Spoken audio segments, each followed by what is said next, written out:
अस्सलाम वालेकुम वरहमतुल्लाहि वबरकातुहू। दोस्तों आवां एलियसन अब्बासी जेकॾहिं मुंहिंजो चैनल पहिरियों दफ़ो ॾिसी ऐं ॿुधी रहिया आहियो त बराए महिरबानी मुंहिंजे चैनल खे सब्सक्राइब कंदा, बेल आइकन खे क्लिक कंदा ऐं जेकॾहिं मुंहिंजी ऑडियो पसंदि अचे त उनखे लाइक कंदा ऐं कमेंट बॉक्स में पंहिंजी राय खां आगाह कंदा।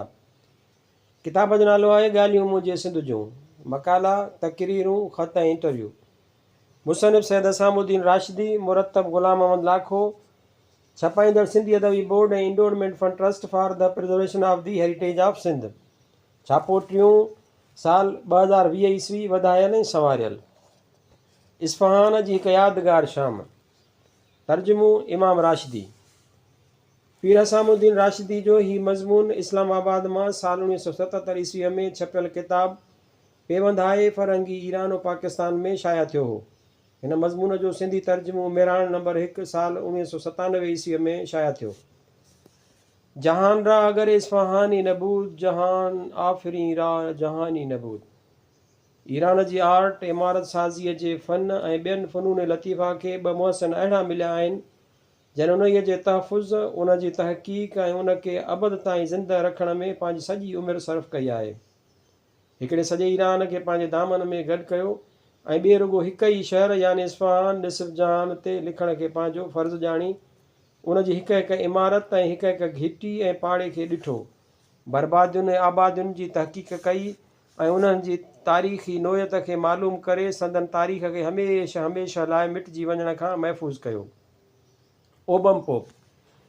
पहिरियों ओबम पोप हो जंहिं 90 वरियनि जी वॾी ॼमार माणी ऐं शऊर खां वठी आख़िरी दम ताईं पूरे ज़माने ऐं वॾी उमिरि में ईरान जी ख़ाक छाणे ऐं तारीख़ी आसार ऐं इमारतूं, ख़त, नक्श निगार, कतबा ऐं ॿियनि सजावटी आर्ट ते 12 ज़ख़ीम जुल्दनि में हिकु किताब सर्वे ऑफ पर्शियन आर्ट यानी तारीख़ हुनर ईरान लिखियो। जॾहिं हयातीअ जे आख़िरी पसाहनि में मौत जे वेझो पहुतो तॾहिं हिन वसियत कई त खेसि इस्फ़हान में ज़िंदा रोद जे किनारे दफ़न कयो वञे, जीअं मरण खां पोइ बि ज़िंदा रोद जूं मौजूं ऐं लहरूं मदफ़न जे दामन खे चुमंदियूं रहनि।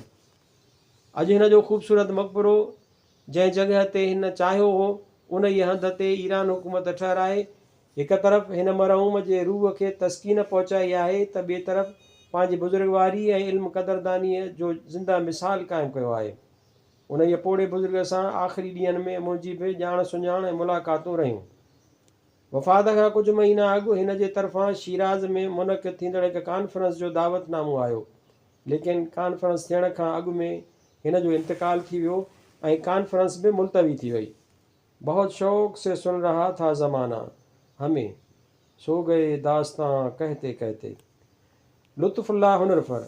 ॿियो आलिम आहे डॉक्टर लुत्फ़ुल्लाह हुनरफर, जंहिंजे गुंजीन आहे आसार तारीख़ इस्फ़हानी जे नाले सां 1000 सिफ़नि ऐं सवें तस्वीरुनि ते मुश्तमिल किताब लिखी शहर इस्फ़हान ऐं उन जी पसगिरदाईअ वारनि आसारनि ऐं सक़ाफ़ती विरसे खे हमेशह जे लाइ रोशन ऐं महफ़ूज़ करे छॾियो। हीअ हज़रत बि पंहिंजो अज़ीज़ दोस्त ऐं इनायत फ़रमा आहे। इस्फ़हान यूनिवर्सिटीअ में तारीख़ जो प्रोफेसर ऐं उन ई शोबे जो सरबराह आहे। हिन जो सुबुह यूनिवर्सिटीअ में गुज़रंदो आहे ऐं संदसि शाम इस्फ़हान जे आसारनि खे ॻोल्हण, ॾिसण ऐं उन्हनि जी तहक़ीक़ में गुज़रंदी आहे।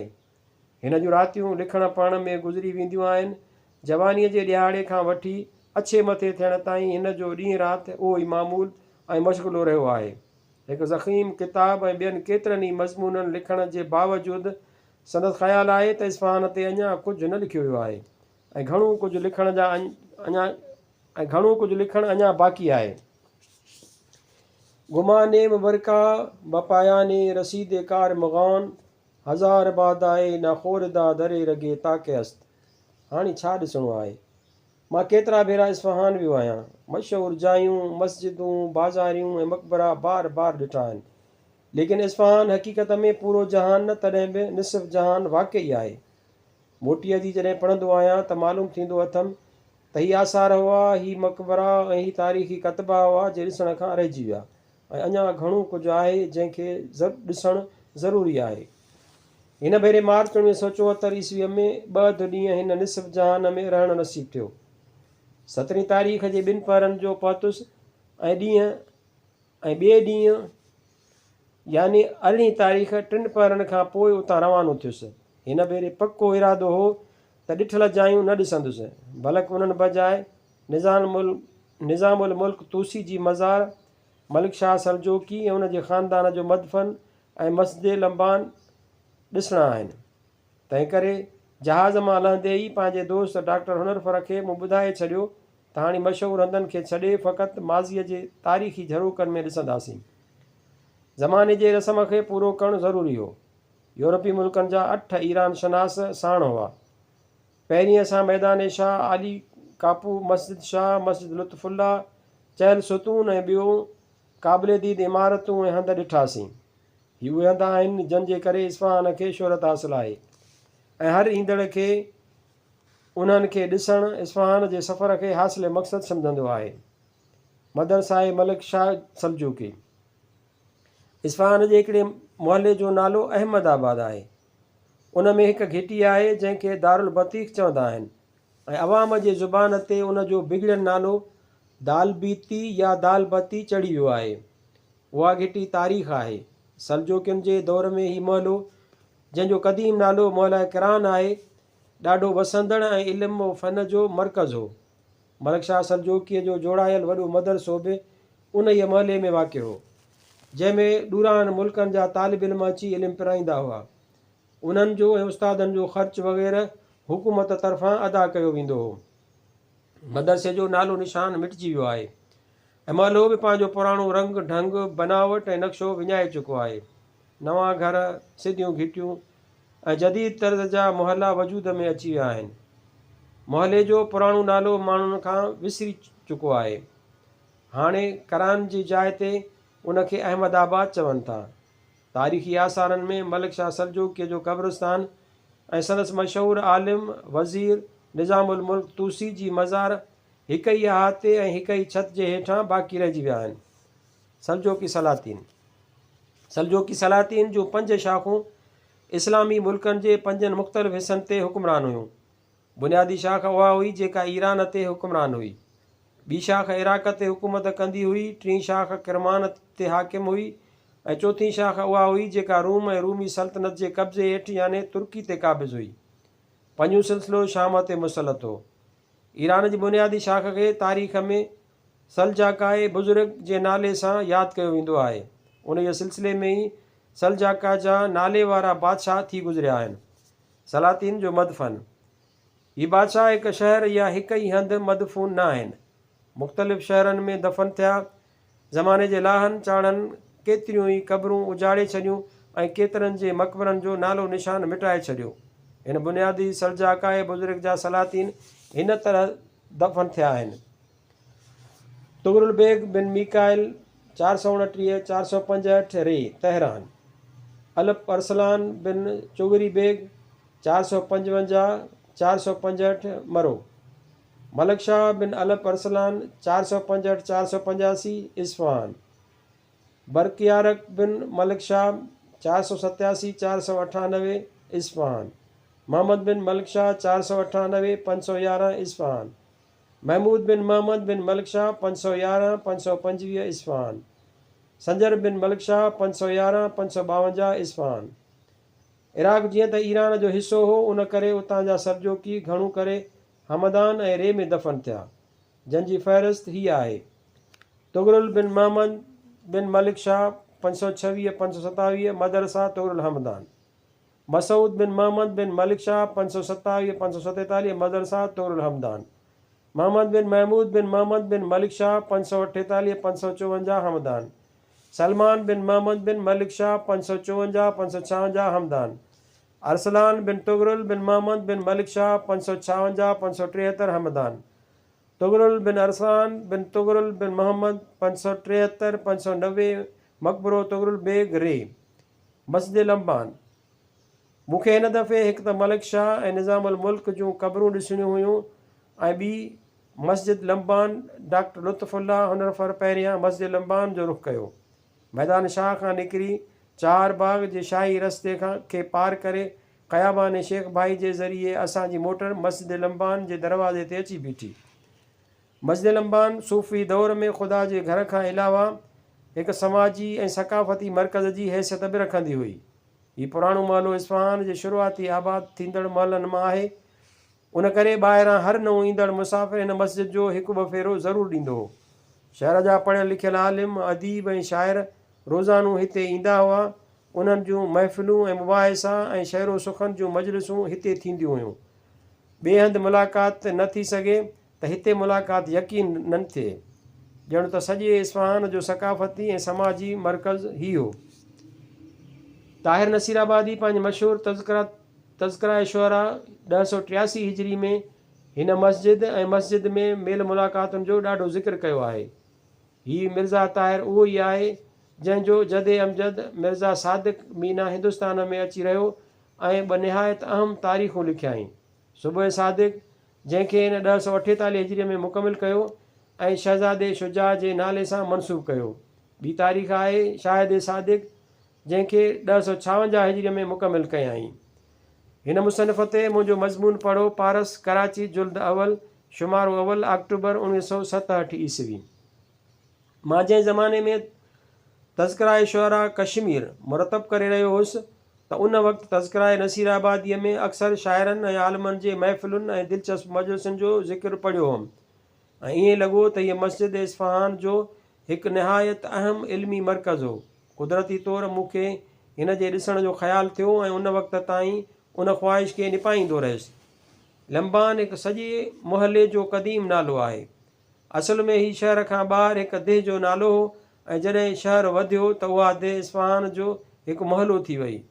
उन जे दरवाज़े जो नालो दरवाज़ा लंबान हो। हिन मुहले में केतिरा ई आलिम, सूफ़ी, दरवेश, अदीब ऐं शाइर रहंदा हुआ, जंहिंजो ज़िक्र तारीख़ में उन जे मुहले जी मुनासिबत सां दर्ज आहे। 4हीं सदी हिजरीअ जा मुहदिस ऐं आलिम लंबानी निस्बत सां मशहूरु ऐं मारूफ़ आहिनि। तज़किराए अरफ़ातुल आशिक़ीन जो मुअलिफ़ ओहदी 973 1030 हिजरी हिन ई मुहले जो हो, जेको हिंदुस्तान में आयो ऐं हिते रही पंहिंजो मशहूरु तज़किरो लिखियाईं। मस्जिद लंबान 8हीं सदी हिजरीअ में जमालुद्दीन वज़ीर देलमी ठहिराई। मस्जिद जी हींअर उहा पुराणी इमारत न रही आहे। वक़्त ब वक़्तु थींदड़ मरमत हिन जी असली शकिल खे बदिलाए छॾियो आहे। हिन वक़्तु उहा बिल्कुलु जदीद इमारत आहे। फ़क़ति गच जी दीवार जो हिकु हिसो, सफ़वी अहद जी काशीकारीअ जा चंद नमूना ऐं उन जे दौर जा कुझु तारीख़ी कतबा यादगार तौरु रहिजी वियल आहिनि। अलबत अंगण में हिकु वॾो ऐं घाटो वणु 8हीं सदीअ जी यादि ॾियारे रहियो आहे। हीउ चनार जो वणु आहे जंहिं सॼे अंगण में छांव पखेड़े छॾी आहे। मस्जिद जे हाल जे हेठां हिकु नहर वहे थी, जंहिंमें हाजतमंद पंहिंजूं मुरादूं ऐं ज़रूरियात जा अरीज़ा लिखी लोड़े छॾींदा आहिनि। उन्हनि जो अक़ीदो आहे त संदनि मुरादूं पूरियूं थी वञनि थियूं। अहिड़ीअ तरह उहो बि मशहूरु आहे त हिन मस्जिद में हज़रत इमाम हसन निमाज़ पढ़ी आहे। मस्जिद जो मुंबर साहिब ज़मान जे नाले सां मशहूरु आहे, जेको इस्फ़हान जे मुंबरनि में पंहिंजी ख़ूबसूरतीअ सबबु नफ़ीस तरीन मुंबर शामिलु कयो वेंदो आहे ऐं उन ते 1114 हिजरी साल लिखियलु आहे। रिसाला महासन इस्फ़हान जो फ़ारसी मुतरजिम बुनियादु रखण वक़्तु पाण बि मौजूदु हो ऐं हुन इमारत जमालुद्दीन जे नाले सां उनखे यादि कयो आहे ऐं बानी जो नालो लिखियो आहे। साहिब मुअज़्ज़म क़दूत आज़म अलमम जलालुद्दीन वज़रा जमालुद्दौलाउद्दीन मोहम्मद देलम दस्तजर्दी अल अस्फ़हानी। सईद हरवी उन जे ज़माने जो शाइर हो। उन जी तारीफ़ में शेर लिखिया आहिनि। अज़पए ज़ोके तफ़र गरबे लबना मरी गरबा लंबा मरवी मस्जिदी बीनी मरूहे बसरे आबे रवां दरे जवारिश साहिबे कदम रा बका कज़े लबे ताज़ीम बोसद आसमानश आस्तां साहिब आदुल जमालुद्दीन मोहम्मद कावरद सब्ज़ खनगी आसमारा हुक्म ओ दरे ज़ेरे रान। काशीअ जे क़दीम कुतबनि में 2 कुतबा मोहम्मद रज़ा अलमामी अल अस्फ़हानी 1080 हिजरी जा आहिनि ऐं हिकु कुतबो मोहम्मद बाक़र शिराज़ी 1256 हिजरी जो आहे। हिन कुतबे जे मथां दरवाज़े जे बिल्कुलु पेशानीअ ते मोहम्मद ताहिर नसीराबादीअ जा शेर रज़ा इमामीअ जे ख़त में काशीअ जे तख़्तीअ ते लिखियलु आहिनि। दरे ज़मा दादोर गीती दासतां बहरे दिल आफ़ताब दौलत मशरिक़ सुलेमा पादशाही कज़ बुराई कस्बे इक़बाल लो शरफ़ फ़तेह दरे ज़िले हमाई राज तश गरीद पना याफ़्त तामीर ऐन बिना अज़ लुत्फ़ आ गरूद शिकवा शामिल हाल शरीफ़श बार अल्ताफ़ अला ताबूद मस्जिद बराई मस्जिद अहले वरा आस्तानिश पादशाह जहान रा सजदागा खामा बहर साल तारीख़श इबारत जद रकम नौशदे ऐने मस्जिद जे अमर आदले आलम पना 1080 हिजरी। नसीराबादीअ पंहिंजे तज़किरे में उहे शहर ॾिना आहिनि। अंदरि ॿाहिरि गुंबज़ मीनारे दरनि ऐं दीवारुनि ते काशीअ जो बहितरीनु कमु थियलु आहे। जंहिं वक़्तु असां उते पहुतासीं त उन वक़्तु बि मीनारे जी मरमत थी रही हुई। मस्जिद जी ॾाढी ख़ूबसूरत अंगण में इमारत वणंदड़ ऐं महलो अहिड़े हंधि वाक़िआ आहे जो हर ईंदड़ वेंदड़ जो गुज़र हितां ज़रूरु थिए थो। मुआशिरो बदिलजी वियो आहे। महफ़िलुनि जे मरकज़नि जी नोयत बि मुख़्तलिफ़ थी वई आहे ऐं असांजी तहज़ीब बि वक़्त जी तब्दीलीअ सां बदिलजी वई आहे। उन करे हाणे मस्जिदूं तहज़ीबी ऐं सक़ाफ़ती मरकज़ न रहियूं आहिनि। सवाइ तारीख़ी अहमियत जे ख़ुदि मज़हबी मुआशिरे में बि उन्हनि खे को ख़ासि मक़ाम हासिलु न रहियो आहे। मस्जिदुनि में अक्सर चौकीदार वेठल आहिनि ऐं सियाह हेॾां होॾां फ़ोटो कढंदे ॾिसजनि था। जॾहिं असां मस्जिद लंबान में दाख़िलु थियासीं त केर बि कोन हो। तक़रीबन 1 कलाक असां उनखे ॾिसंदा रहियासीं ऐं जॾहिं ॿाहिरि निकितासीं त उन वक़्तु बि को अचण वारो न मिलियो। दारुल बतीख़ मस्जिद लंबान मां निकिरी असांजी मोटर हाणे मैदान शाह तरफ़ हली। ख़याबान हाफ़िज़ खां थींदी मोहल्ला अहमदाबाद जे हिकु घिटीअ में मुड़ी 2 घिटियुनि में हेॾां होॾां फिरंदी चनार जे घाटे वण जे वेझो अची बीठी। उन वक़्तु मौसम ॾाढी ख़ुशगवार हुई। ककर जा नंढा नंढा टुकड़ा सिज सां गॾु अख ॿूट खेॾी उस ऐं छांव जो समूह पैदा करे रहिया हुआ। घिटी आबाद हुई। किराने जा दुकान खुलियल हुआ। औरतूं कारा बुरका पाए खाधे पीते जो सामान ख़रीद करे रहियूं हुयूं ऐं घिटीअ में कम ते वेंदड़ मर्दनि जी अचु वञु मुसलसल जारी हुई। हीउ चनार जो वॾो वणु बीठो आहे। उन ई करे उन हिसे खे मक़बराए पाए चनार, तकियाए पाए चनार ऐं तुर्बत निज़ाम चयो वञे थो। हीउ चनार डॉक्टर हनरफर जी तहक़ीक़ मुताबिक़ उन ई मदरसा मलक शाह जो बाक़ी बचियल यादगार आहे। इन क़िस्म जा कुझु क़दीम वण इस्फ़हान में मौजूदु आहिनि जिन खे पंहिंजी क़दामत सबबु तारीख़ी हैसियत हासिलु आहे। मसलन चनार इमामज़ादा इस्माइल, चनार दस्तगर्द ऐं चनार बाग़ ज़रशक। उन जी जॻह खे दारुल बतीख़ उन करे चवंदा आहिनि जो क़दीम दौर में हिते मंडी हुई जंहिंमें सब्ज़ी खां अलावा हर क़िस्म जा मेवा ख़ासि करे आला क़िस्म जा गिदरा घणे मिक़दार में ईंदा हुआ। हिते मलिक शाह सलजोकी मदरसो क़ाइमु कयो हो ऐं वसी बाग़ ऐं उन जे भरिसां लॻारायो हो। उन ई बाग़ जे हिकु कुंड में ख़्वाजा निज़ामुल मुल्क तूसी खे दफ़नायो वियो जंहिंखां पोइ हीउ हिसो तुर्बत निज़ाम जे नाले सां सॾजणु लॻो। साल 724 हिजरी में हिन जाइ खे उन ई नाले सां किताबनि में लिखियो वियो आहे। गोरिस्तान हिते बरे सग़ीर में अब्दुल रज़ाक कानपुरी मरहूम पहिरियों शख़्स हो जंहिं निज़ामुल मुल्क तूसीअ जे मुफ़सिल ऐं मुसनिद सवान उमिरी लिखी। हिन जी अज़मत ऐं हिन जे कारनामनि जी असांखे ॼाण ॾिनी। पढ़ियलु लिखियलु तबिको उन खां बाद ई हिन जी शख़्सियत सां मुतारिफ़ थियो। निज़ामुल मुल्क जे हयातीअ ते ग़ालिबन उन क़िस्म जो मुफ़सिल किताब कंहिं बि ॿोलीअ में अञा ताईं न लिखियो वियो आहे। ख़्वाजा निज़ामुल मुल्क तूसी सुल्तान मुल्क शाह सलजोकीअ सां गॾु बगदाद वञी रहियो हो त नहावन जे हदुनि में मंज़िल सहना ते हिकु बातिनीअ दरख़्वास्त जे बहाने वेझो अची खेसि खंजर हणी मारे विधो। हीउ 12 रमज़ान 485 हिजरीअ जो वाक़ियो आहे। हीउ तमामु वॾो हादिसो हो जंहिं ते आलम इस्लाम मातम कयो। संदसि लाश खे उतां खणी अची इस्फ़हान जे हिन मोहल्ले में मदरसा मलक शाही जे बाग़ में दफ़न कयो वियो। हिन चनार जे वॾे वण जे साम्हूं हिकु मामूली दरवाज़े मां असां हिकु 4 दीवारीअ जे अंदरि दाख़िलु थियासीं।